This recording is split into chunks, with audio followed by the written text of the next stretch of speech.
हाँ तो बच्चों, आपका स्वागत है मेरे चैनल में। आप सभी कैसे हैं? तो अब मैं नया लेसन स्टार्ट करने वाला हूँ साइंस का। ये लेसन है microorganism. Lesson 2, microorganism our friend and force. जो छोटे छोटे सूक्ष्म कण होते हैं जो हम खाली आँखों से देख पाते हैं या नहीं देख पाते हैं, वो हमारे दोस्त हैं या हमारे दुश्मन हैं, इसके बारे में हम अध्ययन करेंगे। प्रीव्यू में है types of micro organism. Micro organism कितने प्रकार के होते हैं? Useful micro organism. Useful micro organism कौन से होते हैं? हार्मफुल, जो हार्मफुल हैं, हमको नुकसान पहुंचाते हैं, वो कौन से होते हैं? और फूड प्रिजर्वेशन, खाने को कैसे प्रिजर्व करके रखा जाए, बचा कर रखा जाए लंबे समय तक। ठीक है, देखते हैं बच्चों इसमें। तो स्टूडेंट्स, इसमें क्या है कि रीड करते हैं इसका, श्री गणेश करते हैं। श्री गणेश करेंगे। There are many different kind of organism in the world. जैसा कि हम जानते हैं कि बहुत से ऑर्गेनिज्म हैं जो पूरी दुनिया में पाए जाते हैं। These organism differ in their size, shape and colour. Some of these can be seen with the naked eyes, but some organism can only be seen through a microscope. तो कुछ तो हमको खाली आंखों से दिख जाते हैं और कुछ हमको देखने के लिए माइक्रोस्कोप की ज़रूरत पड़ती है।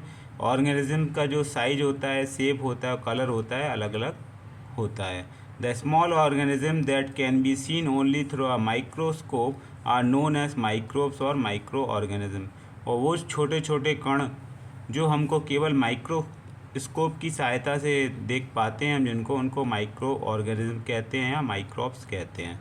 द स्टडी ऑफ माइक्रोब्स और microorganism is known as microbiology. और माइक्रो ऑर्गेनिज्म की या माइक्रोब्स की स्टडी करना, उसके बारे में अध्ययन करना, पढ़ना, उसे माइक्रोबायोलॉजी के अंदर आता है। Antonie van Leeuwenhoek was the first scientist to observe micro organism. तो एंटोनी वैन ल्यूवेनहॉक हैं जो पहले वैज्ञानिक जिन्होंने माइक्रो ऑर्गेनिज्म के बारे में सबसे पहले पता लगाया, ऑब्जर्व किया। Microorganisms are present everywhere in the air, water, soil, food items, sewage, and inside the body of living organism. They are present in great depth of ocean, streams, snow, or polar region, and even in desert. Soil contains about 50 million types of bacteria in addition to other types of microbes. तो जो micro organism है वे हवा में भी हैं, पानी में भी हैं, फूड आइटम्स में भी हैं, सीवेज में भी हैं। सीवेज नदी नाले जहाँ से वेस्ट निकलता है, सप्लाई होता है, सीवेज कहलाता है। And inside the body of living organism, और हमारे शरीर के अंदर भी हैं, जानवरों के और पेड़ पौधों में भी हैं। They are present in great depth, ये समुद्र की बड़ी गहराइयों के अंदर पाए जाते हैं, झरनों में पाए जाते हैं, बर्फ़ में भी पाए जाते हैं, और नॉर्थ पोल और साउथ पोल में भी पाए जाते हैं। डेजर्ट, सूखे रेगिस्तान में भी ये पाए जाते हैं। जहाँ तक अध्ययन किया जा चुका है उसके अनुसार 50 मिलियन टाइप्स ऑफ बैक्टीरिया, इससे भी ज़्यादा माइक्रोब्स हैं। The air we breathe, the water we drink and the food we eat also है माइक्रोब्स। और जो हम हवा और सांस लेते हैं, जो पानी हम पीते हैं और जो खाना हम खाते हैं, उसमें भी माइक्रोब्स पाए जाते हैं। Microorganism are very hardy. They form a hard outer covering known as cyst. As favorable conditions return, they break from the cyst, multiply and go through their life cycle. In this chapter, we will learn about different kind of microorganism and how are they beneficial or harmful to us. तो इसमें जो micro organism होते हैं वो बहुत hard होते हैं ऊपर से, और कुछ टाइम के बाद जो ऊपर का हार्डनेस अपना तोड़ देते हैं, और इसे outer covering known as cyst. As favourable condition return, they break from the cyst, multiply and go through their life cycle. और इस तरह से उनमें मल्टीपल प्रोडक्शन होता रहता है। ये छोटी सी एक्टिविटी है। इसमें क्या करना है, हमको छोटे से बीकर में गीली मिट्टी करके रखना है, और गीली मिट्टी के अंदर क्या करना है, हमको माइक्रोस्कोप की हेल्प से देखेंगे तो उसमें हम देखेंगे गीली मिट्टी के अंदर क्या है, छोटे छोटे माइक्रो ऑर्गेनिज्म पनप रहे हैं, बढ़ रहे हैं या वहीं पे हैं, प्रस्तुत हैं। अगर टाइप्स ऑफ माइक्रो ऑर्गेनिज्म की बात करी जाए तो माइक्रो ऑर्गेनिज्म 5 प्रकार के होते हैं। पहला बैक्टीरिया, दूसरा फंगी, तीसरा एलगी, फोर्थ है protozoa and fifth is virus. तो we will study here separately about each and every micro organism. तो टर्निंग द पेज टर्न करते हैं। तो पहला है हमारा बैक्टीरिया। तो bacteria are the simplest of all living organism. Bacteria are single celled and can be measured between 2 to 100 microns. तो ये बैक्टीरिया एक सिंगल सेल के बने हुए होते हैं और ये सबसे सिंपल होते हैं हमारे पास ऑर्गेनिज्म। इन्हें माइक्रॉन्स में नापते हैं और 1 माइक्रॉन बराबर 1/1000 ऑफ मिलीमीटर तक इनकी लंबाई चौड़ाई होती है। Bacteria on the basis of shapes are classified into following types. Shapes के बारे में अगर हम आकार के बारे में बात करें तो हमारे बैक्टीरिया 4 प्रकार के हैं, cocci, bacilli, spiral and curve. तो कॉकी जो है दीज आर स्पेरिकल, ये गिवन है, स्पेरिकल है, गोल गोल हैं, गोले के आकार के। एग्जाम्पल है इसका Staphylococcus. Bacilli these are rod shaped, ये रॉड शेप्ड के हैं, इसमें सैल्मोनेला टिफी। स्पाइरल टाइप के ये हैं, these are like a spiral त्रिफोनीमा।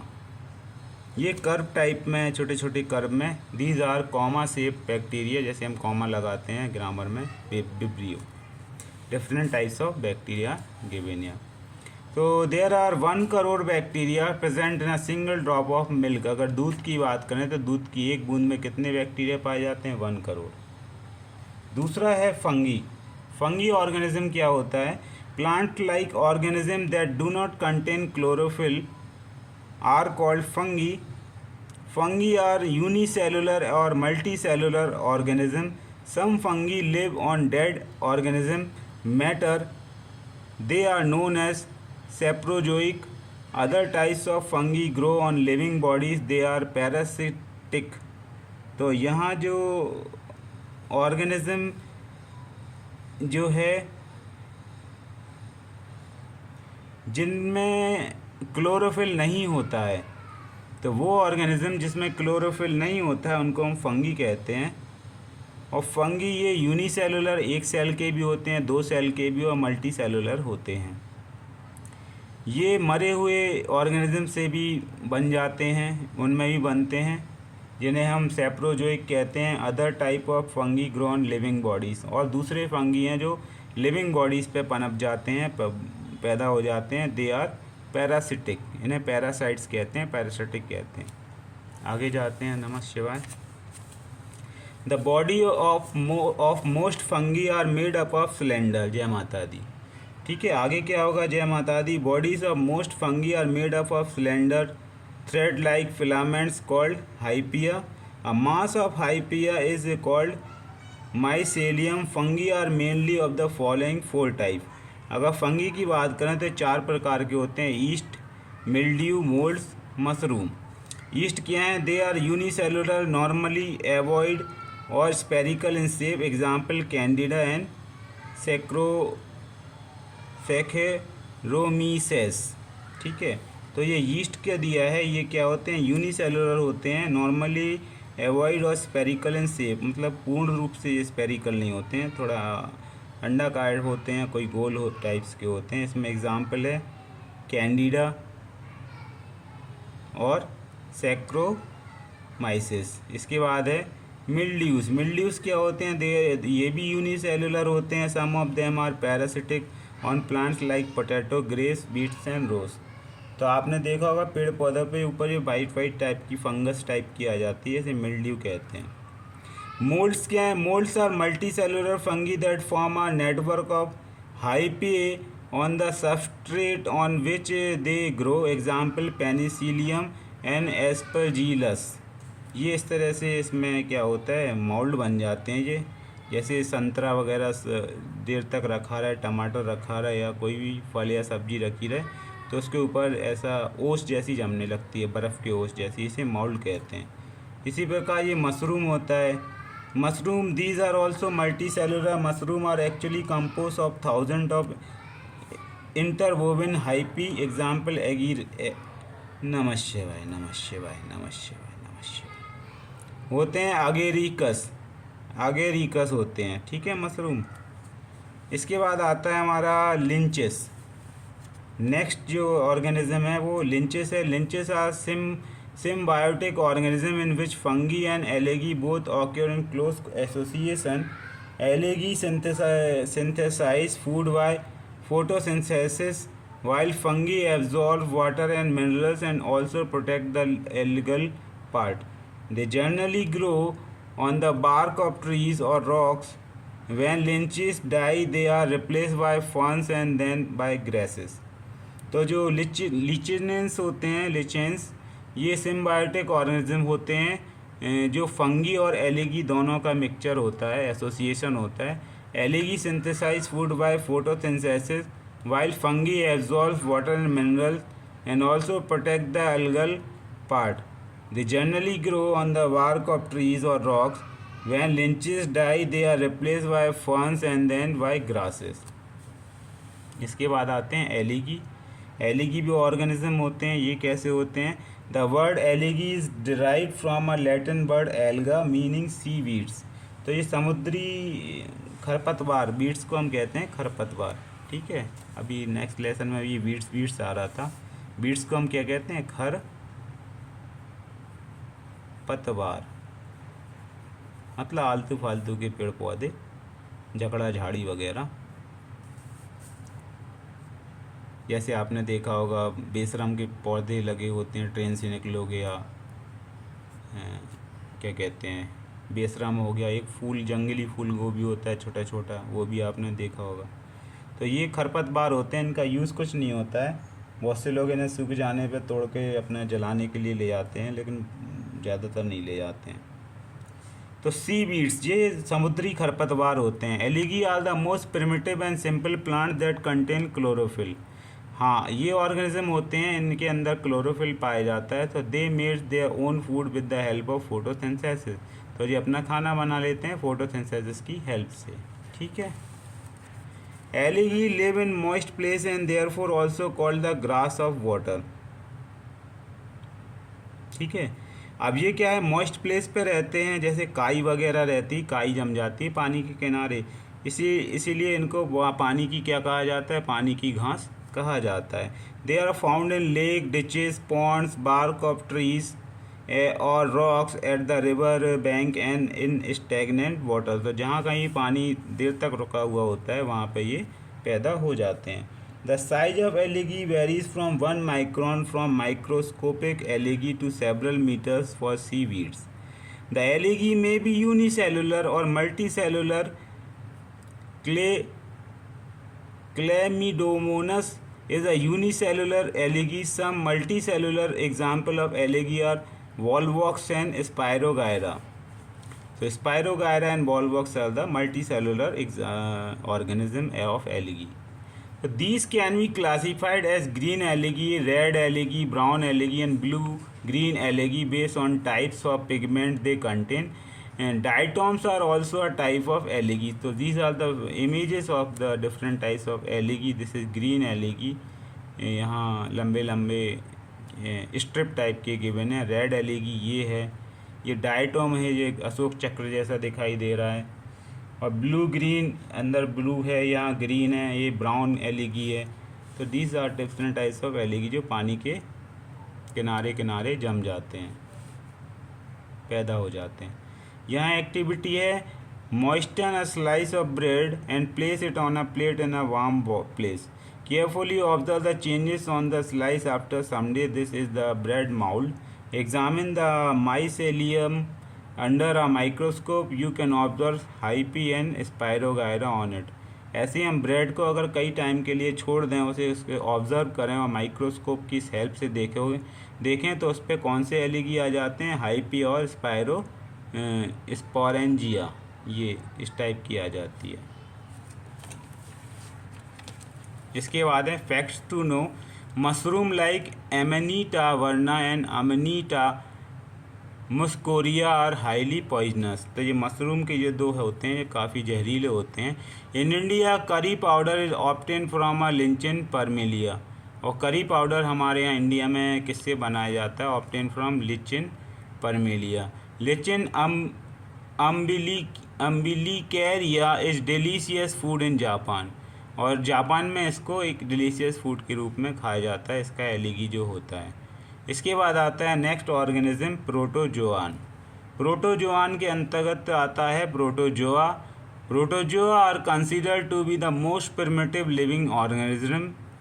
Protozoa are found in fresh water, sea and in moist habitats such as damp soil. They can be found in ponds and pools, on animals and plants, on dead and decaying matter and is in almost all the places.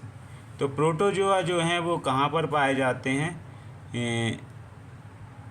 पानी में, ताज़े पानी में पाए जाते हैं, समुद्र के पानी में जहाँ मॉइस्ट होती है वहाँ पे होते हैं। डैम्प सॉइल भी, बजरी में भी पाए जाते हैं। They can be found in Pond's and pools, on animals और प्लांट पर भी पाए जाते हैं। मरे हुए चीज़ों पे भी पाए जाते हैं, डिकेइंग मैटर। ठीक है। Protozoa are the simplest small animal like organism. ये छोटा होता है, स्मॉल होता है organism. Their size range from 2 to 200 micromillion. For example, amoeba, paramecium, euglena, plasmodium, entamoeba और लेसेमेनिया, ये सारे के सारे प्रोटोजोआ के अंतर्गत तीनों आते हैं। एक्टिविटी में है कि observe the presence of amoeba. Amoeba का प्रेजेंस हम कैसे पता लगाएंगे? Scrap one slime from the surface of a leaf or stone in a pond with the help of a knife. Place it on the slide with a drop of water. Observe it under a microscope. What do you see? You will see small organism moving. Try to locate an amoeba and observe its behavior. तो हम क्या करेंगे? एक पत्ती तोड़ेंगे और पत्ती को क्या करेंगे? उसके सरफेस को एक पत्थर से दबा के किसी पॉन्ड या चाकू के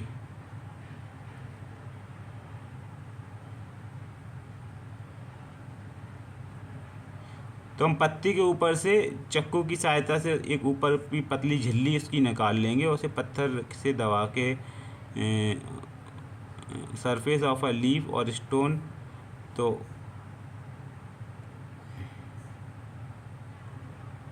उसे हम स्टोन की सहायता से झिल्ली को पॉन्ड या तालाब के अंदर रख देंगे। तो हम उसको place it on a slid with a drop of water. Observe करेंगे उसे माइक्रोस्कोप की सहायता से, तो तुमको एक अमीबा टाइप की एक लोकेशन उसमें दिखाई देगी। तो ये एक एक्टिविटी है जिसे आप कर सकते हैं। आगे पढ़ते हैं।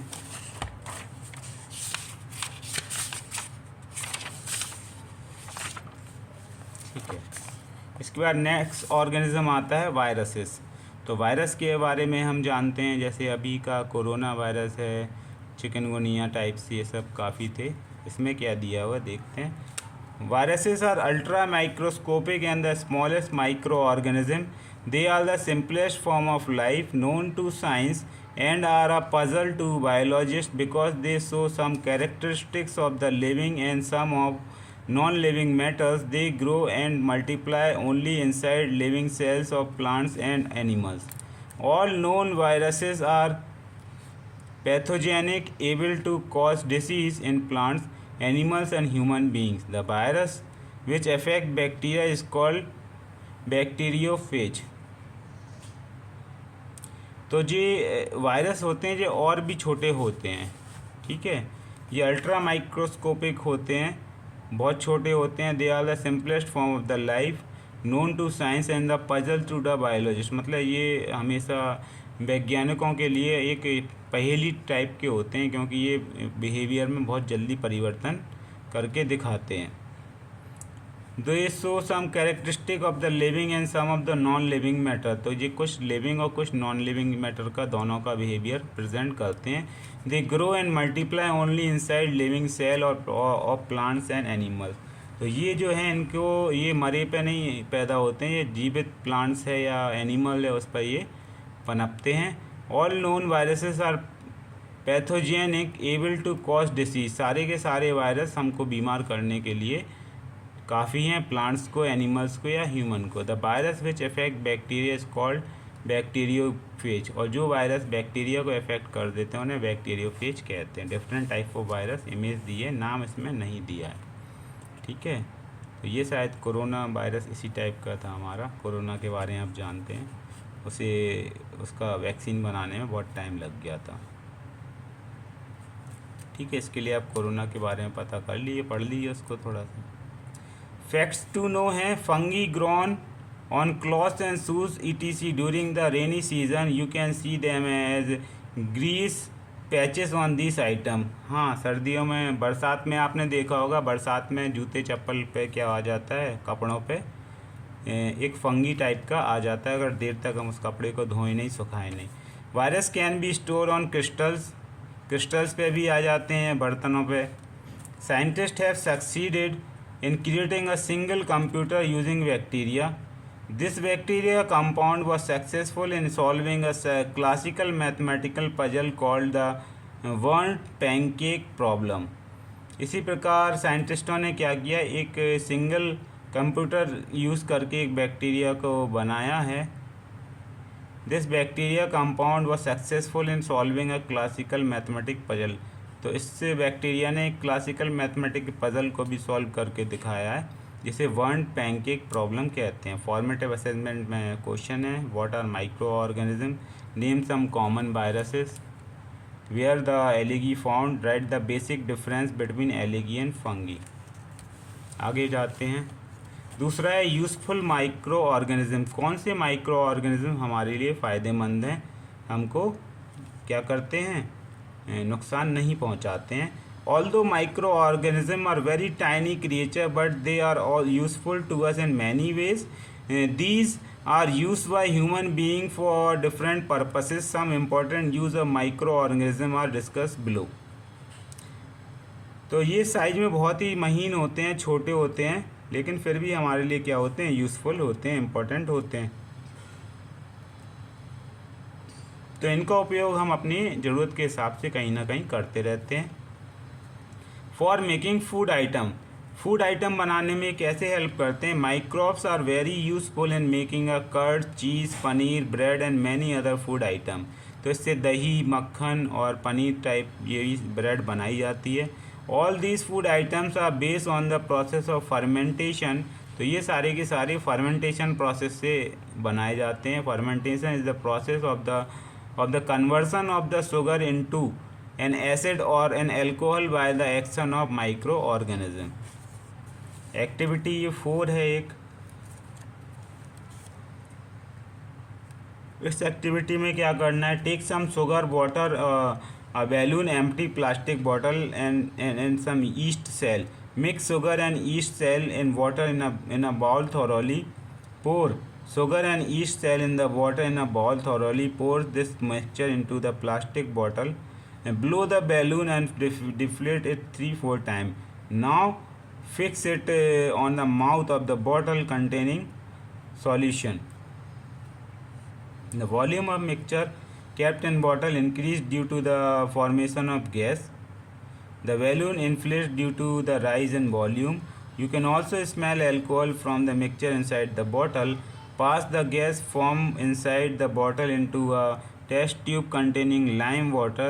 The lime water turns milky. This proves that the gas form in the bottle is carbon dioxide. Thus, it can be concluded that the formation of sugar by yeast produces alcohol and carbon dioxide. The tiny holes you see in idli, dosa, bread and dhokla are due to carbon dioxide formed during fermentation.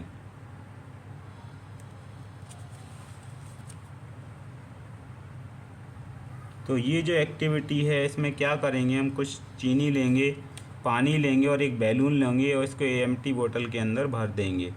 उसके अंदर थोड़ी सी ईस्ट भी लेंगे, sugar को इससे मिला देंगे। Yeast cell in water in a bowl thoroughly, उसे धीरे से अच्छे से घोल लेंगे। Pour this mixture into the plastic bottle, इसे प्लास्टिक बॉटल में मिला देंगे। Blow the balloon and deflate it 4, उसके ऊपर हम क्या करेंगे, बैलून को ब्लो करेंगे 3 से 4 टाइम, और फिर उसके माउथ को हम फिक्स कर देंगे। The volume of mixture kept in bottle increase, तो जो इसके अंदर मिक्सचर है इसका ये ऊपर की ओर जैसे झाग ऊपर बढ़ता है ना, ये झाग की तरह ऊपर बढ़ता जाएगा क्योंकि इसमें गैस बनती है। The balloon inflate due to the rise in volume, और जब ये इसका वॉल्यूम बढ़ेगा तो ये गुब्बारा अपने आप फूल जाएगा अंदर गैस बनने के कारण।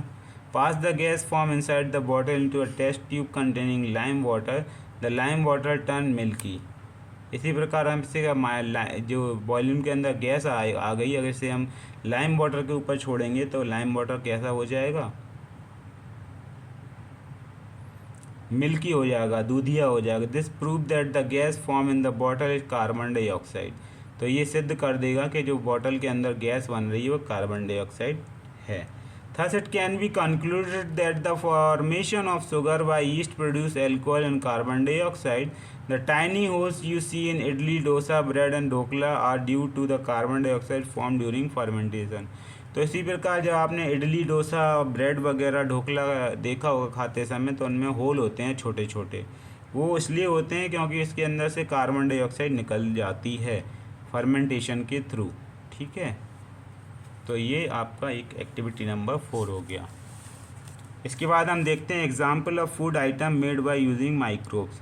फूड आइटम कौन कौन से बन जाते हैं। पहला कर्ड होता है, दही और plain yoghurt contain a bacterium called lactobacillus.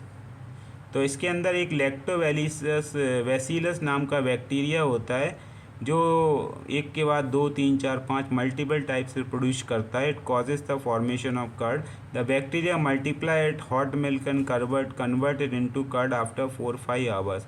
और 5 से 6 घंटे में ये क्या कर देता है, जितना दूध गर्म होता है, गर्म दूध में से मिला आ जाने से इसके पूरा का पूरा 4-5 घंटे में दही में बदल देता है, जमा देता है उसे थक्का टाइप में। अब हम क्या करेंगे एक्टिविटी 5 में, take some curd in a test tube, add a little water to it and shake well. Put 1 drop of this solution on a clear glass slide. Examine it under the microscope. You will see a small rod-shaped bacteria floating in it. This clearly explains the presence of lactobacillus bacteria in curd.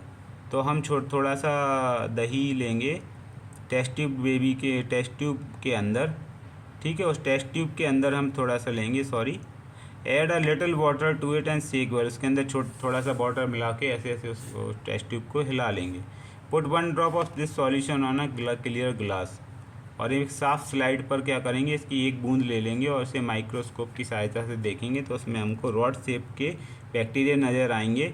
वो सारे के सारे lactobacillus bacteria होते हैं।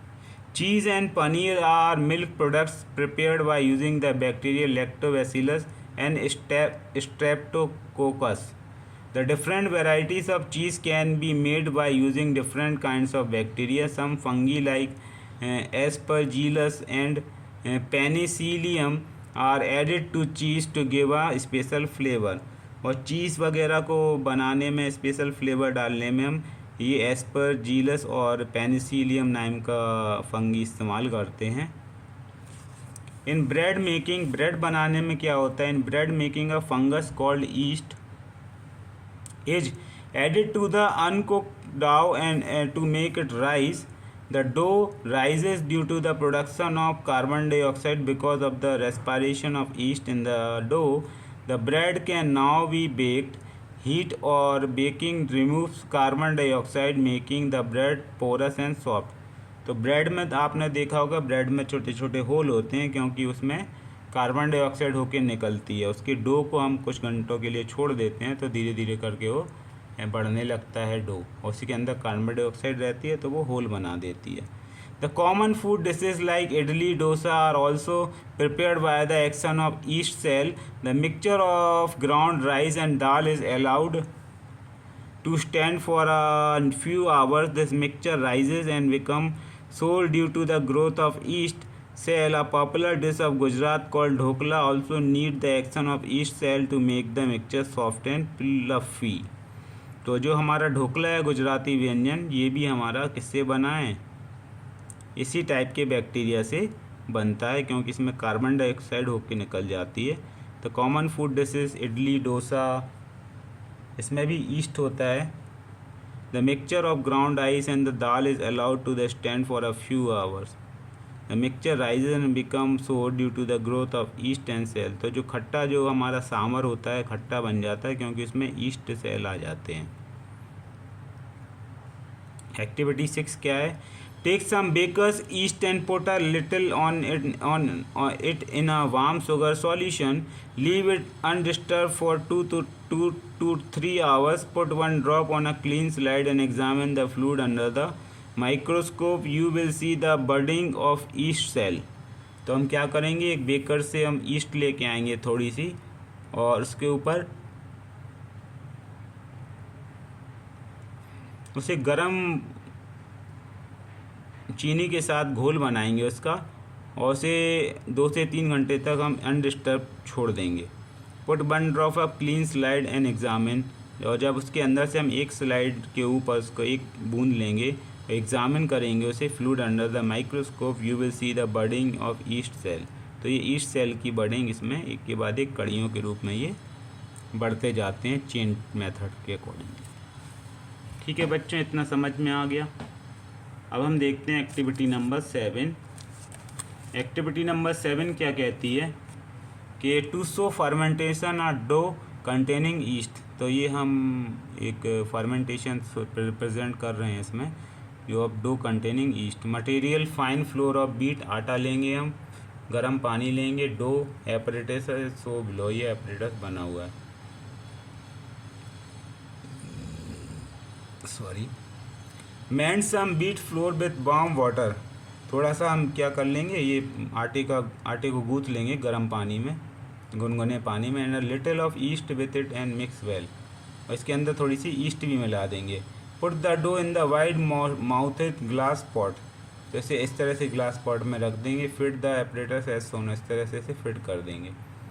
Observation, after few hour we see that the dough begin to rise, ये जो है फूलने लगता है, इतने से ऐसे ऐसे बड़ा होने लगता है। We can also see the value inflate when the stopcock is closed, when we open the stopcock the lime water turns milky। ठीक है, तो इससे जो गैस बनेगी इस बैलून में इकट्ठी हो जाएगी, और बैलून इकट्ठी हो जाएगी, जब हम स्टॉप कॉक को खोल देंगे तो ये गैस कहाँ आएगी, लाइम वाटर के अंदर आ जाएगी, और लाइम वाटर को क्या कर देगी, मिल्की कर देगी। अभी ये येलो है, अगर यहाँ से गैस क्या होगी, ये नोज़ल खोल देने पे यहाँ आएगी, और इसको किस में, मिल्की बदल देगी ये। ठीक है, क्योंकि कार्बन डाइऑक्साइड आ जाएगी। इन्फ्लुएंस किया, during their reproduction and respiration yeast cell produce carbon dioxide which fill the dough, inflate the balloon and turn lime water milky, the process is called fermentation. तो इस प्रोसेस को fermentation कहते हैं। तो ये dough से carbon dioxide निकली, balloon में पहुंच गई, अभी ये बंद था, जैसे ये खोला हमने नोज़ल तो कार्बन डाइऑक्साइड कहाँ आ गई, इधर आ गई। मिल्की वाटर येलो था, लाइम वाटर येलो था, सॉरी, और जैसे इसमें कार्बन डाइऑक्साइड आई, इसने इससे रिएक्शन करके इसको मिल्की बना देगा। ठीक है, तो इसे फर्मेंटेशन कहते हैं। Yeast is also use in making wines and beers from fruits, juicy और बार्ले, और जो वाइन बनाई जाती है, बियर बनाई जाती है, वो ईस्ट प्रोसेस से ही बनाई जाती है। ठीक है। Ethyl alcohol is converted to vinegar acetic acid by the action of bacteria called acetobacter. ऐसे ही विनेगर बनाया जाता है एथाइल एल्कोहल से। A fungus called aspergillus is used to produce large quantity of citric acid use in the soft drink industries. Some algae like cholera, porphyria and seaweeds are eaten as food in many countries. Chlorella is very rich in proteins and vitamins। तो इतना आपको समझ में आ गया होगा बच्चों। ठीक है, और आगे पढ़ते हैं। इसमें 3-4 पेज और हैं इसमें।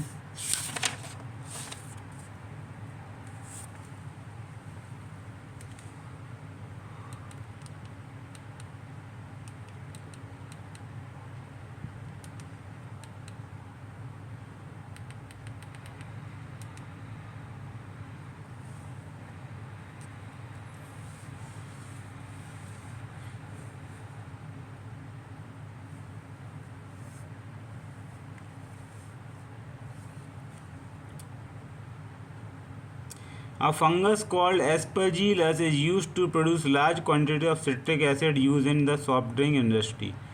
तो एक फंगस इस्तेमाल किया जाता है एस्परजीलस, जो सॉफ्ट ड्रिंक इंडस्ट्रीज़ में यूज़ होता है सिट्रिक एसिड बनाने के लिए. Some algae like chlorella, porphyra and seaweeds are eaten as food in many countries. Chlorella is very rich in protein and vitamin. तो बहुत से कंट्रीज़ में ये एलिगीज खाए जाते हैं. ये क्लोरेला जो होता है ये प्रोटीन में बहुत ज़्यादा रिच होता है. Some bacteria live in the digestive system of cows and other grazing animal. कुछ बैक्टीरिया जो हैं वो डाइजेस्टिव सिस्टम के अंदर पाए जाते हैं. काऊ के हो गया और अदर ग्रेजिंग जितने भी एनिमल घास खाते हैं चर के. These bacteria help this animal to break down cellulose which is a complex carbohydrate. तो ये बैक्टीरिया क्या करते हैं, जो सेल्यूलोज को ब्रेक करते हैं. जो भी हम खाते हैं वो ग्लूकोज और फ्रैक्टोज में टूट जाता है, उसमें एक सेल्यूलोज भी होता है, उसमें भी टूटता है. ये एनर्जी हमको देता है. Which is a complex carbohydrate. Some special of fungi are edible, for example agaricus, ramaria, clavaria, Molchella. They are used as vegetables or in soap. For making medicine बनाने में भी हम क्या करते हैं, इन ऑर्गेनिज्म का यूज़ करते हैं. कैसे? Many medicines, antibiotics and vaccine are made nowadays by using microorganisms. Let us know how microbes help in their production. Antibiotics are the medicines that kill or stop the growth of disease causing microorganisms. These are designed to destroy bacteria by weakening their cell walls. When the bacteria cell walls are weak, the immune cell of the body can go in and destroy the bacteria. Many antibiotics like streptomycin, tetracycline and erythromycin etc. are prepared by using bacteria and fungi. Penicillin is obtained from the fungus Penicillium notatum. Antibiotics are prepared by growing specific microorganisms on a large scale to cure different diseases. Today about 25 antibiotics are derived from the mold of commercial used. तो ये जो है हमारे medicine बनाने में use होते हैं antibiotic, जो हमारी सेहत को अच्छा रखते हैं. Antibiotics should be taking only on the advice of doctor. तो डॉक्टर की एडवाइस से ही हमको एंटीबायोटिक खाना चाहिए, उल्टी सीधी एंटीबायोटिक नहीं खाना चाहिए. The course of antibiotics should also be completed. Incomplete course and insufficient dose of antibiotics make it less effective for further uses.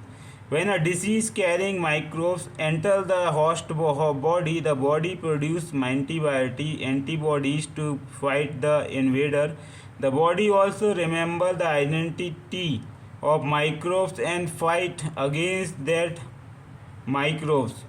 Antibodies remain in the body and help in the protection of body from the disease-causing microbes. Live or attenuated form of virus are used for inducing immunity in human beings. This process is called vaccination. तो जब भी virus का हम अंत करते हैं, उसको मारते हैं, तो उसमें वैक्सीनेशन आता है, उसका एंटीवायरस आता है. उसी प्रोसेस को वैक्सीनेशन कहते हैं.